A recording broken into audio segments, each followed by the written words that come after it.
Oke, Assalamualaikum warahmatullahi wabarakatuh. Waalaikumsalam Ini warahmatullahi saya wabarakatuh. bersama Kak John Rizal Hasan.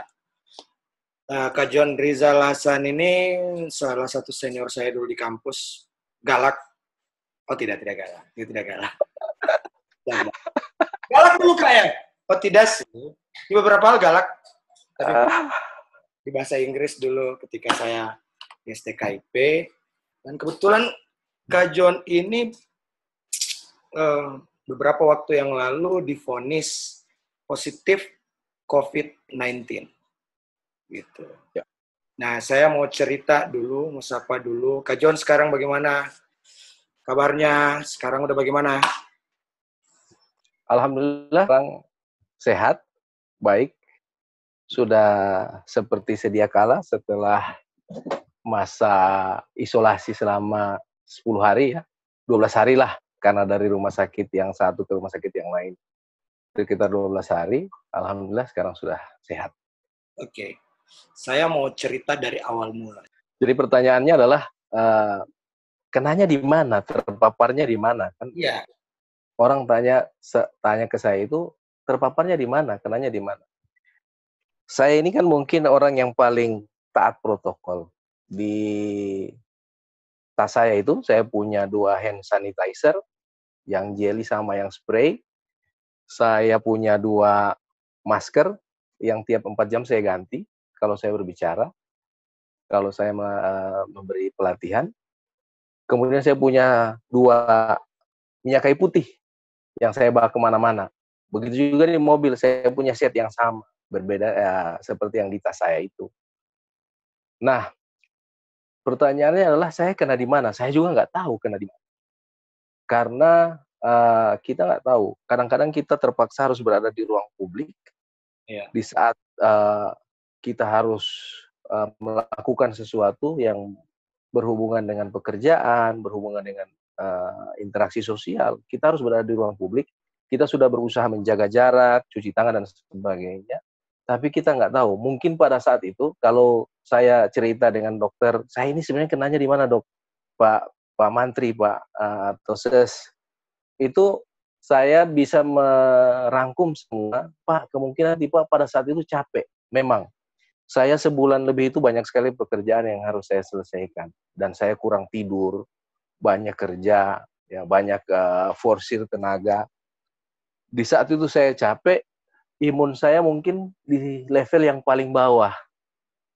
Di level yang paling bawah. Nah, di saat capek, imun di level paling bawah, kemudian mungkin juga abai, ya, lalai dari protokol. Ada mungkin di saat tidak sempat cuci tangan, tidak sempat spray hand sanitizer dan sebagainya. Di saat itu saya bertemu dengan carrier COVID itu, dan itu kan mungkin dari siapa saja dan dari mana saja, mungkin di kantor atau di lingkungan tempat saya bekerja, atau dari lingkungan itu kan masih ada jalan juga kan. Ya, Itu mungkin saja dari sana. Nah, orang yang membawa ini mungkin saja tidak sadar bahwa dia membawa virus. Saya pun tidak menyadari karena dia kelihatan sehat. Kelihatan sehat. Jadi kalau menurut penjelasan dokter itu, mungkin saja bertemu dengan carrier, Pak. Ketemu dengan orang yang merasa diri sehat, ya. tapi dia membawa virus, atau merasa orang bertemu dengan orang yang sakit, yang menganggap sakitnya biasa saja. Oh, ini flu biasa, panas saja. Minum paracetamol selesai. Nah, dia tidak menyadari bahwa sebenarnya dia sudah jangkiti oleh atau terpapar oleh virus. Karena ciri-cirinya hampir sama dengan flu. Kita panas, Oh, ya, ya. nggak turun-turun, kasih obat panas juga, turunnya 5 menit paling lama. Setelah itu naik lagi. Saya cukup payah itu. Saya harus ganti baju berkali-kali dalam dalam dalam beberapa waktu, sampai 10 belasan baju yang harus saya ganti karena keringat. Kak John itu kan guru juga Ya, wakil kepala sekolah. Ini cerita awal ya, kan. ya, Jadi di awal-awal itu jadi sampai sekarang Kak itu tidak tahu kena dari siapa. Itu yang pasti sekarang. iya, Tahu kena. benar, benar. Setelah diingat-ingat sebelum masa isolasi atau masa sakit, itu ada berapa tempat sih ruang publik yang Kak datangi yang menurut Kak kira-kira begitu? Setelah penerimaan siswa baru itu, saya sempat di Poligon kan, tapi di situ saya tidak merasa apa-apa. Seminggu kemudian saya off dari pekerjaan itu, saya mulai aktif di sekolah. Nah, di sekolah itu, selama masa di sekolah itu yang di saat penerimaan siswa baru itu kan banyak sekali orang yang datang, Cak. Ada orang tua siswa, ada siswa, dan dari berbagai daerah. Dari berbagai daerah. Dulu sampai di situ, itu kan berkontak fisik dengan orang, salaman atau apa, jarak, Oh, masih ingat nggak? kalau kontak fisik saya sangat sangat menghindari. Tapi mungkin pada saat tertentu, di saat mungkin saya abai dengan masker, ada pembicaraan yang mungkin kurang jaraknya dari 1 meter, kan ada orang tua, Pak, saya punya anak mau masuk di sini, atau ada minta informasi dan sebagainya, atau ada teman sejawat yang bercerita, kemudian saya juga abai dengan masker, tidak tidak betul-betul melaksanakan protokol. Kadang-kadang kan kita di dalam lingkungan kita sendiri itu kita merasa secure bahwa orang di sini semua sudah oke gitu, karena kita sudah menerapkan COVID, protokol COVID mulai dari masuk, cuci tangan dan sebagainya. Tapi kan kita tidak tahu. Kita harus memastikan diri kita itu betul-betul bebas dari virus, dan itu kalau hanya kita sendiri tidak mungkin, karena butuh orang lain juga untuk sadar dengan hal tersebut. Apa yang Kak John rasakan ketika sakitnya itu awal-awal seperti apa? Saya panas, ya. Saya panas sangat tinggi. Saya panas sangat tinggi. Kemudian saya sempat kebiasaan ya minum obat penurun panas. Kemudian ke dokter keluarga. Saya bilang bahwa saya panas. Beliau kasih obat. Tetapi panas saya itu tidak turun. Kalau dapat obat pun turunnya 3 menit, 5 menit paling lama. Kemudian ada di satu hari, karena saya panas itu sekitar 7 hari, ada di satu hari, saya kehilangan uh, indera penciuman dan perasa saya, 100%. Memang tidak terasa, minyak kayu putih yang saya masukkan ke dalam hidung, itu tidak tercium sama sekali. Kemudian minyak kayu putih itu pun saya masukkan ke lidah, karena kebiasaan di keluarga kami itu, minyak kayu putih itu di hidung dan di lidah. Saya taruh di lidah pun tidak terasa sama sekali. Makanan udah nggak ada rasanya, semua bau-bau sudah tidak tercium, dan memang 100% tidak mencium dan tidak merasa. Artinya orang Bakonto di dekat di Kak John tidak tahu? Tidak tahu, tidak tahu. Dah, jangankan orang konto yang manis, yang apa, yang minyak kayu putih itu yang keras tuh, masuk di dalam hidung itu tidak tercium Lanjut sama Kak. sekali. Terus? Ya, itu sakit yang saya rasakan. Jadi saya berkeringat, parah, panas, dan tidak enak badan ya. Tidak enak badan.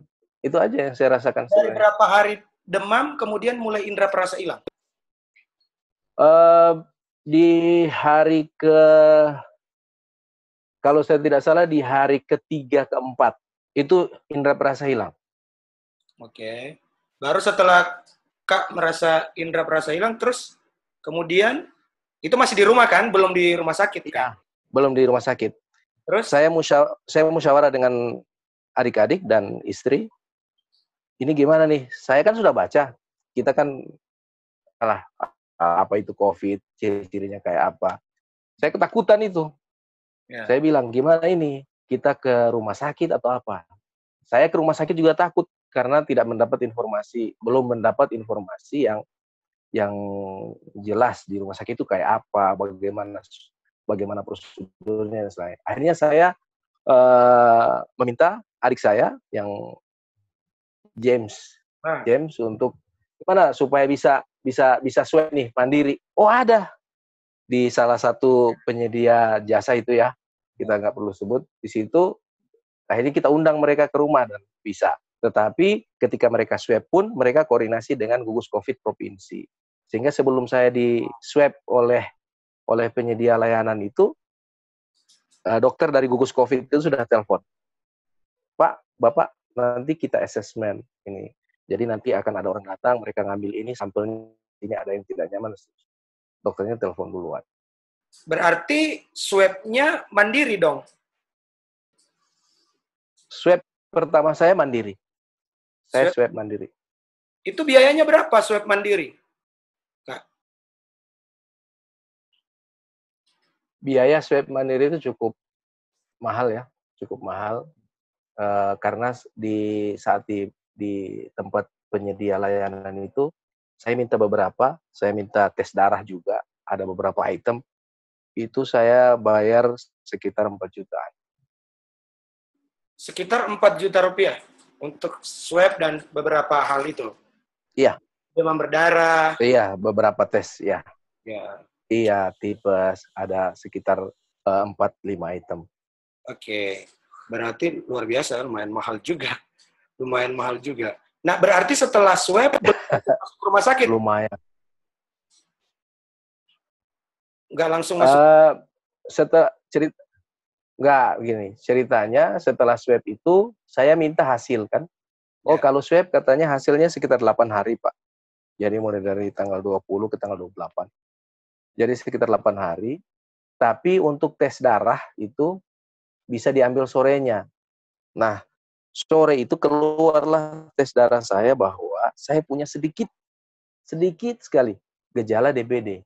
Tetapi semua gejala DBD itu ada di saya. Panas, nggak turun-turun, kemudian nggak enak badan, dan sebagainya. Sehingga akhirnya saya musyawarah lagi dengan keluarga, dengan istri sama adik-adik.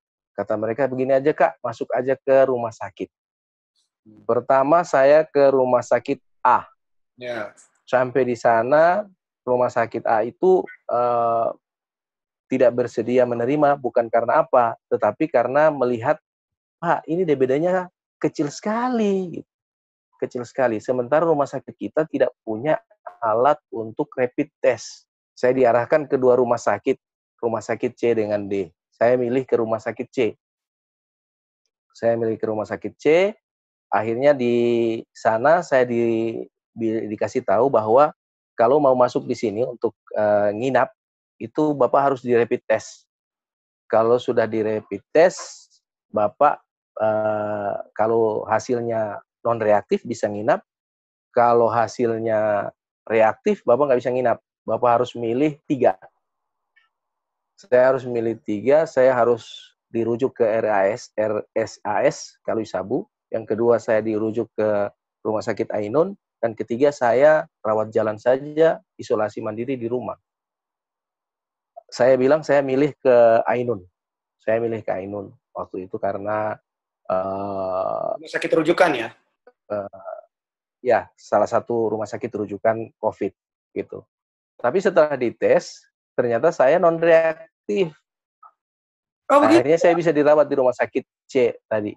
Rumah sakit C, saya dirawat di situ, tapi karena saya sudah sampaikan, saya sudah swab, karena saya punya ciri-ciri ini nih, saya sampaikan ke dokternya. Saya tidak mau juga menyembunyikan penyakit saya. Jangan saya ke situ sia-sia pergi ke rumah sakit karena tidak tuntas pengobatannya. Akhirnya dokternya bilang, oh kalau begitu kita ronsen. Di ronsenlah saya malam kedua di rumah sakit itu, jam 9 malam saya di ronsen, keluar hasilnya, paru-paru saya kabur. Nah, paru-paru kabur inilah yang mengantarkan saya ke Ainun. Bentar Ke dulu, rumah sakit. paru-paru kabur, Kak John bukan perokok, Kak? Ya, saya tidak perokok. Dan Perokok. saya menghindari dari orang yang merokok. Sama saya dulu. Selama ini saya tidak pernah dekat-dekat dengan orang yang merokok. Kecuali masih kuliah dulu sama saya. Ah, iya. Nah, pernah sebatang, 2 batang, meskipun gayanya kayak kayak ya, terus, tidak biasa ya. Ya, terus setelah ada hasil ronsen paru-paru kabur. Setelah terima hasilnya paru-paru kabur, dokter panggil istri saya. Di situ ada diskusi dengan dokter dan beliau bilang waktu itu kita rujuk Bapak ke Kalisabo. Cuman karena saya punya adik juga, punya saudara di di Ainun, saya minta ke Ainun saja. gitu, minta ke Ainun. Dan alhamdulillah waktu itu sedikit berargumen lah antara dokter dengan istri, dan adik saya datang juga, akhirnya kita bisa ke Ainun. Begitu sampai di Ainun, kemudian apa yang dilakukan? Kakak waktu itu masih posisi demam tinggi berarti waktu itu? Sedikit, tapi sudah agak menurun. Karena waktu itu saya juga diberi obat di di rumah sakit, diberi treatment di rumah sakit C tadi itu. Saya sudah sedikit enakan gitu, sudah sedikit menurun panasnya. Sampai di Ainun, diterima di tenda ya, ada tenda khusus untuk menerima pasien. Di situ diperiksa lagi, semuanya diperiksa lagi. Kita kasih tahu bahwa ini hasil dari dokter yang ada di rumah sakit yang satunya. Kemudian saya sudah sempat swab mandiri karena merasakan ini. Saya sampaikan ke perawatnya, langsung kata mereka, oke Pak, berarti Bapak mau diisolasi. Untuk pasien yang dalam pengawasan, jadi belum positif. Untuk pasien itu tanggal 25. Saya ingat betul itu saya masuk ke Ainun itu tanggal 25 jam 2 pagi kayaknya diantar ke Ainun. Oke. Jadi masuk isolasi, berapa hari kemudian baru tahu kemudian positif? Tanggal 25, 26, 27, 28. Tanggal 28 saya terima hasil positif dari dokter penyedia layanan swab ya. Mereka telepon, Pak, Bapak ternyata positif dan akan dijemput. Saya bilang, Dok, saya mau dijemput di mana? Saya sudah di rumah sakit. Loh, kenapa Bapak sudah di rumah sakit? Saya juga takut, Dok. Makanya saya ke rumah sakit untuk memastikan kondisi saya, walaupun hasil swab belum keluar. Karena saya juga khawatir, saya punya anak 2 yang masih kecil. Orang tua saya, baik mertua maupun ibu kandung saya, karena yang ada tinggal ibu dua-duanya, sudah uzur, sudah tua. Sehingga saya perlu memastikan bahwa saya sehat, saya tidak terjangkit virus, karena saya sudah baca beberapa artikel tentang COVID juga, makanya saya ke rumah sakit. Oh, ya sudah, baguslah Pak, kalau sudah di rumah sakit, berarti kita tinggal koordinasi antara rumah sakit dengan gugus COVID provinsi. Jadi akhirnya kemudian diberi label. Kak John ini pasien nomor berapa? Diberi label. Saya pasien ke-855 dengan inisial JHRH. Oh gitu ya. JHR. Ingat, Cak? Saya ingat, Cak. Iya, masih. Sejarah. Oke, jadi pasien 855 atas nama JHRH, John. John Rizal. Ya. John Rizal Hasan. Karena John-nya dibaca JHON, makanya diberi JHRH. Oh gitu. Oke. Nanti jangan sampai dikira orang barat lagi. Oke. Jadi, berarti setelah itu isolasi, tapi begitu masuk isolasi itu Kak John udah mendingan ya, bukan demam ya? Sudah tidak demam. Saya sudah tidak demam. Kemudian setelah tidak demam itu, saya tetap ditreatment oleh dokter, dan ketika masuk ruang isolasi positif itu, saya baru ketemu satu dokter, namanya dokter luar biasa. Beliau sudah pernah kena juga COVID ya, Dokter Taufik di RS Ainun. Itu beliau menjelaskan tentang COVID itu gamblang sekali, jelas sekali, dan tidak menakutkan. Jadi memang penyakitnya ada, tapi harus dilawan dan diusahakan untuk sembuh. Bahkan beliau yang kasih tahu, ini memang tidak ada obatnya, tapi kita masih bisa sembuh dengan menguatkan imun kita. Dan dokter beruntung. Sebelumnya pernah terpapar COVID juga? Belum. Iya, dokternya pernah terpapar. Beliau bilang ke saya waktu itu, saya baru keluar isolasi. Saya baru keluar juga dari isolasi. Oke. Dan selama di treatment di isolasi itu, Kak John ngapain aja di ruang isolasi? Diberi obat untuk batuk, untuk panas juga diberi obat, tetap dijaga gitu. Saya punya penyakit bawaan, Cak, asam urat. Jadi di treatment juga itu. Iya. Itu yang bikin Kak John saya angkat dulu di acara kita dulu Mas Baru ya. Yes, yes. Itu mengingatkan dulu. Dulu Ya, nggak bisa bangun ya. iya tidak bisa bangun. Jadi Jadi itu saya ingatkan Kak John ini, saya teringat Kak John ini waktu saya penerimaan mahasiswa baru, sempat mau puisi sama-sama saya di panggung. Setelah puisi jatuh, nggak bisa gerak, akhirnya kami beberapa mahasiswa baru itu harus ngangkat Kak John karena beberapa jam dia nggak bisa bergerak, ternyata asam urat gitu ya. Ya. Saya merindukan waktu itu, Cak, bisa manggung sama-sama. Dan saya mencari waktu untuk bisa manggung lagi sama Eca. Oke, terus Kak, sudah berarti selain itu apa lagi? Selain dikasih diberi makanan yang cukup ya, sangat bergizi, kemudian diberi buah banyak sekali. Kemudian di dalam juga kan saya bawa madu, saya bawa sari kurma. Itu yang saya konsumsi untuk saya dikasih teman juga. Ada satu teman saya di Limboto, Harun, itu mengirimkan saya jahe merah. Kata dokter, oh ini sangat membantu untuk mengembalikan sistem imun. Alhamdulillah, saya di swab lagi di situ, Cak. Saya di swab 2 kali lagi di Ainun. Dan kedua-duanya, istri saya juga di swab karena dia menjaga saya dari ruang isolasi yang PDP tadi, pasien dalam pengawasan, sampai ke ruang isolasi COVID. Sehingga dia harus di swab juga. Alhamdulillah, swab saya yang 2 negatif, istri saya juga swabnya negatif. Jadi berarti kuncinya cuma di situ ketika isolasi makan minum vitamin dong, Kak? Iya, benar. Jadi dalam isolasi itu treatment yang paling utama adalah menjaga imunitas sebenarnya. Menaikkan imunitas sehingga virusnya, karena virus itu kan tidak bisa bertahan lama di dalam tubuh juga, dia akan mati. Makanya imunnya harus benar-benar kuat selama masa perlawanan itu, sehingga diberi makan, diberi makanan dengan standar gizi tertentu yang mungkin sudah dianu sama perawat-perawat ya, dari bagian gizinya.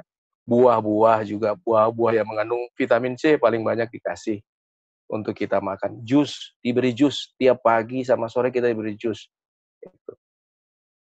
Tapi kan kadang-kadang kita lucu juga, Cak, untuk orang-orang kita itu kadang-kadang kan jus tidak terlalu suka. Akhirnya buang kan. Kalau saya kan memang dari rumah senang, istri sering bikin kan. Ya. Nah, itu banyak membantu. Ya, terus selama di dalam interaksi dengan perawat itu gimana kesan Kak John terhadap para perawat dan tenaga kesehatan ketika melayani pasien-pasien dengan COVID ini? Waduh, saya benar-benar speechless kalau cerita tentang perawat. Saya benar-benar terharu, benar-benar saya merasa bahwa saya punya pekerjaan banyak sekali.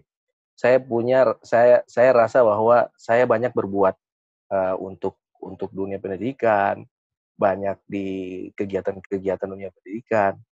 Tapi ketika melihat mereka, saya merasa tidak ada apa-apanya dengan mereka. Luar biasa. Orang yang harus berada di balik APD itu 8 jam, Cak, tidak bisa ganti. Bahkan untuk keperluan pribadi, makan, minum itu tidak bisa.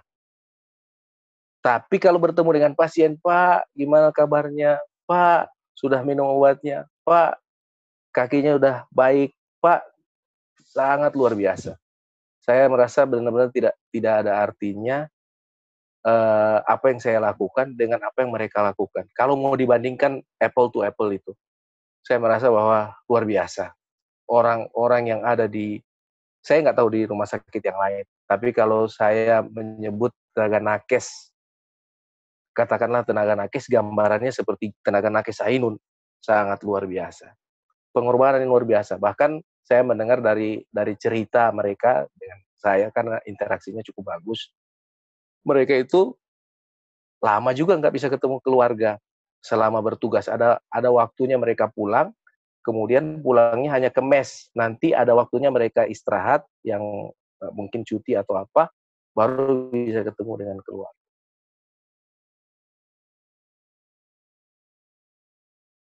Baik, Kak.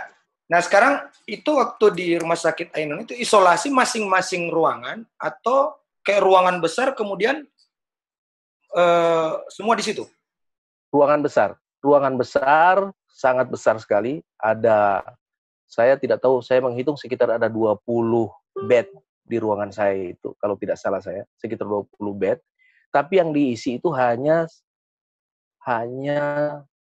kemarin saya satu ruangan maksimal itu kalau nggak salah 6. Jadi ada jarak-jaraknya itu. Tiap pasien itu ada jarak-jaraknya. Memang dalam satu ruangan dan fasilitas kamar mandi itu kayaknya setiap pasien dapat satu kamar mandi itu. Walaupun dalam satu ruangan besar. Oh gitu ya? Iya, cukup fasilitasnya, bagus. Dan itu waktu Kak di sana berapa orang yang lagi isolasi COVID waktu itu? Waktu itu daya tampung Ainun katanya 80, waktu saya konfirmasi untuk masuk ke situ, tapi yang di dalam itu tidak sampai 40. Tapi di ruangan isolasi itu ternyata, di ruangan isolasi itu enggak satu ruang isolasi, ada beberapa ruang isolasi. Jadi ada ruang isolasi PDP, kemudian di sebelah saya itu juga ada ruang isolasi untuk yang positif. Makanya saya bilang, mereka berhitung pasien yang ada di situ berapa, kemudian mereka pindahkan juga ke ruangan-ruangan yang lain. Saya nggak tahu berapa ruang yang ada. Di ruangan Kak itu waktu itu di ruangan Kak berapa orang? 6. Di ruangan saya ada 6. Dengan 20 bed yang tersedia. Oke. Artinya waktu itu di ruang isolasi yang Kak tempati ada 6 orang. Ada 6 orang, bednya, ada 20. Tempat tidur yang disediakan itu sekitar 20. Gitu. Jadi pasiennya jarak-jarak. Gitu. Ya, oke. Nah, Kak, waktu itu Kak John sendiri kan berapa hari sejak masuk Ainun itu berapa hari? Saya di Ainun itu saya hitung dari tanggal 25 ke tanggal 4. Jadi sekitar 10 hari. 10 hari. 10 hari. Tahu nggak informasi teman-teman yang lain yang diisolasi juga ada yang lebih lama mungkin? Atau bagaimana? Sebenarnya kan saya itu kalau mengacu ke aturan penanganan COVID awalnya itu, setelah beberapa kali perubahan, sebenarnya setelah negatif saya bisa pulang. Setelah negatif saya bisa pulang. Tapi ternyata kata dokter waktu itu, Pak, kita ada aturan baru. Setelah dinyatakan positif, saya harus asesmen atau lihat Bapak sampai 10 hari. Sampai 10 hari. Kalau tidak ada keluhan lagi, maka Bapak bisa pulang. Nah, tadi itu saya masih kemudian kalau ada keluhan ditambah 3 hari untuk di swab lagi, untuk di assess lagi. Nah, tadi saya sempat chat dengan perawat saya di ruangan. Saya nggak pernah tahu wajah mereka, Cak. Nanti setelah saya rilis tadi kisah itu tadi testimoni saya, mereka banyak chat dengan saya. Pak, ada satu pasien namanya di situ, tidak perlu kita sebut namanya lah. Pasien itu sampai sekarang belum pulang. Loh, padahal dia lebih dulu masuk dari saya, kenapa belum pulang, Ses? Ya, hasilnya masih harus diperiksa dokter lagi, karena masih ada gejala yang muncul. Gitu. Jadi memang dibuat sampai dengan benar-benar tidak ada gejala sama sekali. Dan kita keluar dari sana diberi surat keterangan bahwa kita sudah menjalani isolasi dan sudah bersih dari virus COVID-19. Berarti kalau 10 hari di rumah sakit, tambah Kak John sebelumnya merasakan demam, berarti sekitar 16 hari sampai 17 hari ya, Kak? Sekitar 14 harian. 14 harian ya dari demam ya? Iya dari demam ke itu sekitar 14 harian. Karena saya di rumah sakit itu full 12 hari dengan rumah sakit C tadi. Oke. Nah, waktu di 10 hari itu berapa kali swab, Kak, di rumah sakit? Berarti di luar yang pribadi yang tadi ya? Iya, di luar yang pribadi itu saya 2 kali. Saya diambil swab pertama masih di ruang isolasi, masih PDP. kemudian ketika saya sudah dinyatakan positif, di swab lagi. Dan itu sebenarnya hasilnya sudah ada negatifnya. Cuman saya harus nunggu. Kata dokter itu saya kan harus nunggu Tidak waktu. sampai benar-benar tuntas. Apa yang Kak John bikin? Ya bosan kan di dalam ruangan. Terus apa yang dibikin biar tidak bosan, dan ini suasana hati kan juga berpengaruh di imun kita nih. Membuat Benar. bahagia ini apa yang Kak John bikin? Dukungan istri sangat kuat. Istri saya sama-sama dengan saya. Jadi kita cerita, masuk waktu Eca WhatsApp, kita cerita Eca, kita cerita orang-orang yang say hi ke kita. Saya kan setelah dinyatakan positif itu, Cak, saya tidak sembunyi. Saya malah declare ke teman-teman WA grup saya, ke teman-teman kantor saya, ke teman-teman komunitas yang biasa bergaul dengan saya, bahwa saya positif COVID. Supaya saya tahu posisi mereka seperti apa dan posisi saya seperti apa. Ya. Sehingga saya waktu pertama, waduh kalau positif ini pasti orang lari ini. Tapi ternyata tidak, Cak. Tidak. Teman-teman malah doakan, komen-komen mereka positif semua, kirim dan itu jadi bahan bacaan yang membahagiakan untuk saya. Ya. Mengetahui bahwa ada orang di luar sana yang care terhadap kita, dan alhamdulillah bisa bawa HP kan. Ya. Jadi saya baca, saya ini jarang sekali membuat status di Facebook.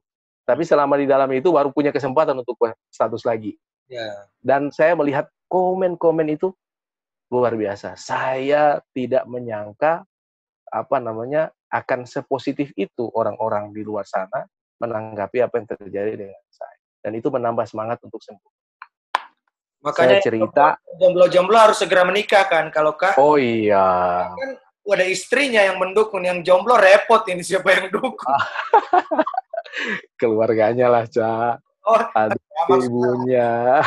Kan kalau Kak tuh ada istri memberi support. Kasihan yang jomblo dong, Kak. Nantinya. Ya, tapi itu istri membahagiakan ya maksudnya. Itu intermezzo aja.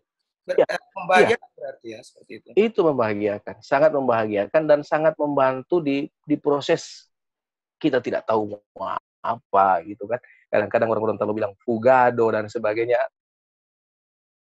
Alhamdulillah dengan ada media sosial bisa berhubungan dengan orang lain, saya bisa baca juga di situ. Kemudian ya selama di dalam saya punya kesempatan untuk kembali merenung. Ya, saya merenung, kembali mendekatkan diri. Mungkin selama proses ini ketika kesibukan banyak, mungkin sering jauh dari Tuhan ya, dari Allah. Di dalam saya punya waktu untuk kembali ke masa-masa saya dengan Eca dulu. Ya, merenung, duduk, ya dulu kita kan kayak gimana, kita duduk, kita berdoa dan sebagainya. Ya. Saya merasakan bahwa memang harus kembali ke situ. Itu juga cukup sangat-sangat membantu, membahagiakan. Hati menjadi sangat tenang. Oke, jadi tadi ya artinya akan segera sembuh sebenarnya jika lingkungan si pasien itu memberikan aura positif kepada pasien.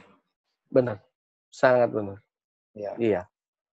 Oke, nah ini cerita setelah negatif dan kembali, karena biasanya di pikiran orang itu bahwa khawatirnya rata-rata orang menutup diri ketika kena COVID itu karena takut diklaim negatif. Begitu. Iya. Nah, ketika kembali sembuh, ini sudah berapa hari keluar dari rumah sakit, Kak?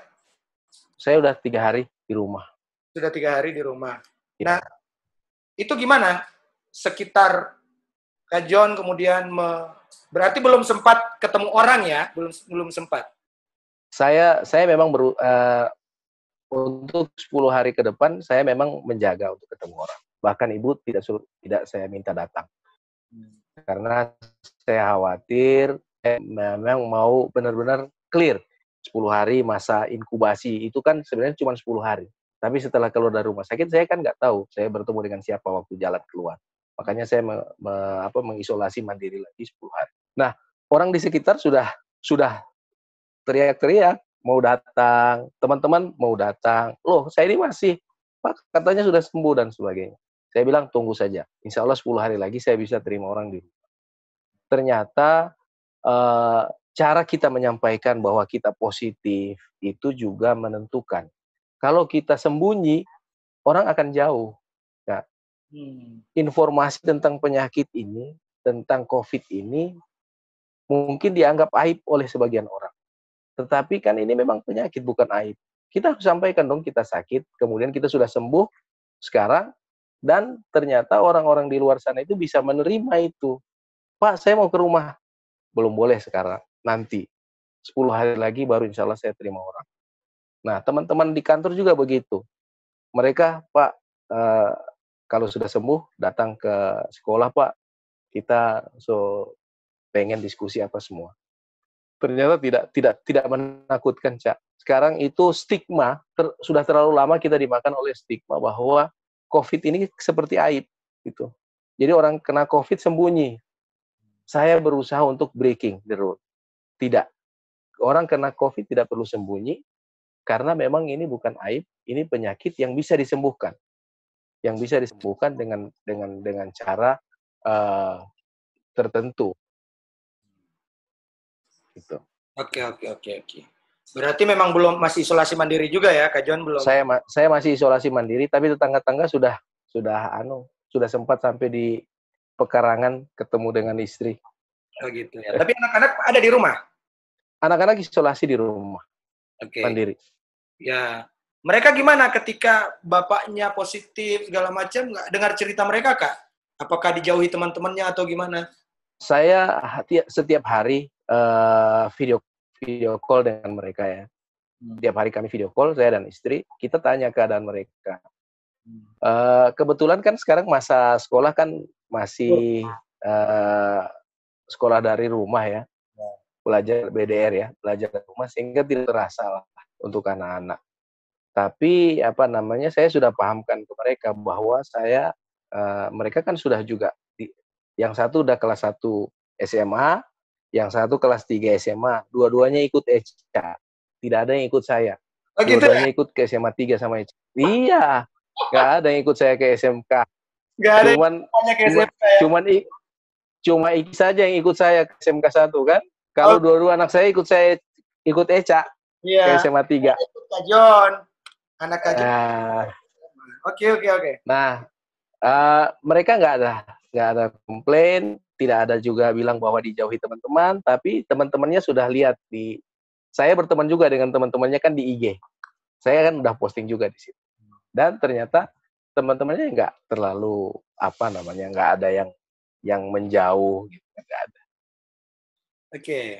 Oke Kak, berarti ini jadi informasi kita. Sebenarnya dari semua obrolan ini, yang paling penting menurut Kak John, ini karena melihat sekarang sebenarnya sudah banyak masyarakat kita yang abai sih sebenarnya.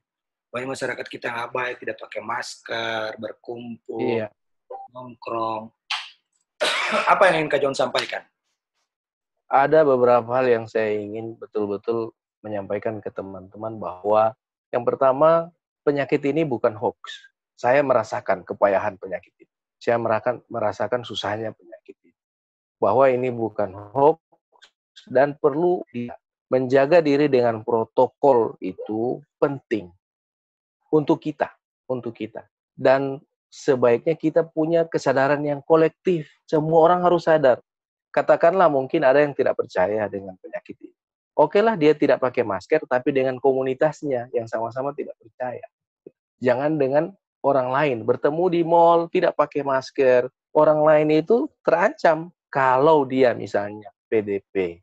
Misalnya dia OTG, orang tanpa gejala. Dengan kekuatan imunnya yang kuat, dia merasa tidak sakit, dia pergi ke mall, dia pergi ke misalnya ke tempat publik, kemudian dia tidak melakukan protokol dengan benar, orang yang ada di sana pada saat itu akan terjangkit.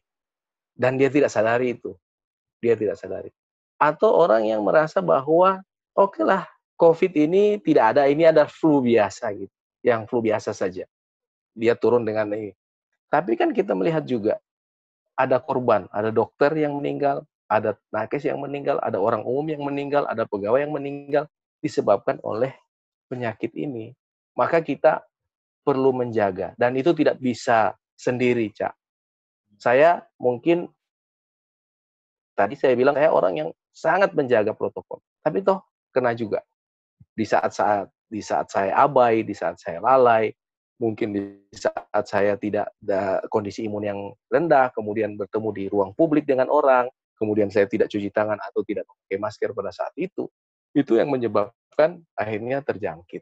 Jadi ini perlu kesadaran kita semua. Orang yang percaya dan tidak percaya harus mengambil bagian supaya ini tidak makin lebih meningkat perkembangan penyakitnya. Kita semua ikuti protokolnya, pakai masker, tidak susah kok pakai masker, cuci tangan, kan ini hal-hal yang biasa sebenarnya, baik untuk kita, dan tidak rugi kita melakukannya. Tetapi kalau kita abai dengan ini, kemudian kita punya virus ini, maka akan sangat berbahaya. Yang kita jangkiti ini bermacam orang. Bisa saja yang kita jangkiti itu teman sejawat kita, orang yang ketemu di jalan juga bisa terjangkit, dan yang paling beresiko adalah orang yang paling dekat dengan kita. Di rumah kita, orang tua kita, anak kita, istri kita, keluarga kita, yang kita ketemu setiap saat. Makanya jangan abai dengan semua protokol yang ada. Silahkan merasa bahwa ini konspirasi lah atau apa, saya tidak akan masuk ke ranah itu. Tapi saya katakan bahwa penyakit ini nyata. Ini bukan hoax. Saya merasakan kepayahannya dan kita perlu menjaga semua untuk sama-sama supaya kita tidak terjangkit penyakit ini. Iya. Saya rasa itu, Cak. Kita ya banyak orang yang bilang konspirasi, tapi kalau ya takut, tapi kalau sakit tetap ke dokter, kan lucu juga. Iya. Yang bilang konspirasi, tapi kalau dia sakit ke dokter. Iya. Saya juga tidak mau masuk ke wilayah itu. Yang pasti saya ini kalau sakit tetap ke dokter. Meskipun ada pengobatan tradisional, makanya saya percaya dokter. Jadi kalau dokter bilang bahaya, obat ini penyakit ini ada, ya saya percaya. Ya, mungkin ada netizen yang mau ribut di situ, silakan saja ribut di yang lain. Mungkin di komentar mau ribut, silakan aja. Saya nggak mau melayani. Cuma kebetulan beberapa kerabat, kakak saya, Kak John ini udah kena juga.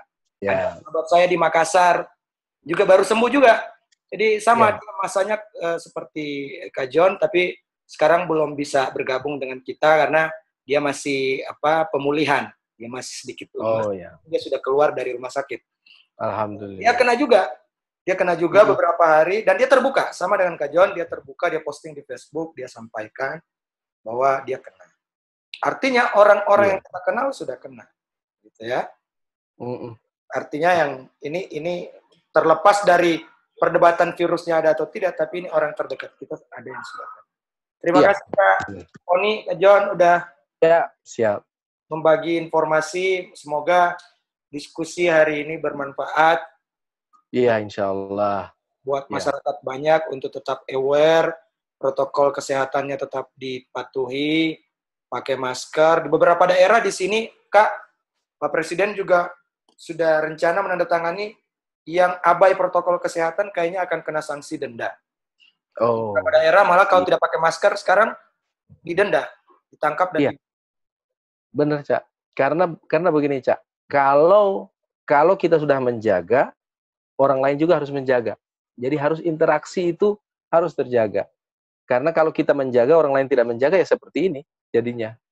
Di saat kita sedikit saja abai, maka kita pun akan kena seperti itu. Beruntungnya beruntungnya Kak John langsung aware untuk swab dan inisiatif ke rumah sakit. Keadaan menunggu di swab itu bahayanya. Nanti akhirnya dan pada akhirnya mereka tidak mau ngecek. Akhirnya malah terjangkit. Ke salah satu kan yang jadi yang jadi bahan pikiran di Kementerian Pendidikan sekarang adalah karena kita punya literasi juga kan rendah. Kita kurang baca, Cak. Makanya kadang kita nggak tahu bahwa penyakit ini sudah sampai seperti ini. Gitu. Jadi anak-anak muda kita kurang baca, malah nonton YouTube. Di YouTube, favorit mereka di YouTube bilang sudah ada obatnya, malah tidak percaya COVID. Jadi laporkan ke polisi kan?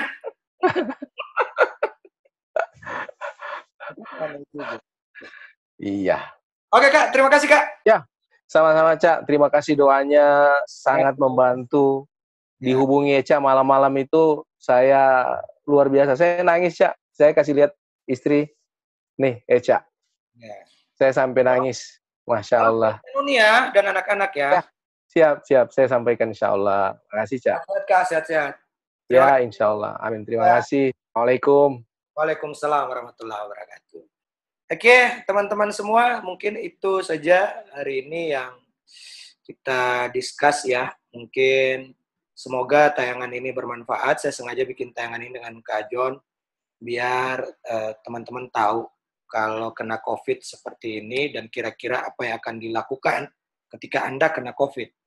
Ya, kita berharap tidak akan terkena, tapi jangan lupa untuk terus mengingatkan sekitar kita, karena tidak cukup dengan hanya kita saja menjaga, tapi juga penting untuk menyampaikan kepada sekitar kita, kita sama-sama menjaga. Saya Muhammad Reza, Assalamualaikum warahmatullahi wabarakatuh.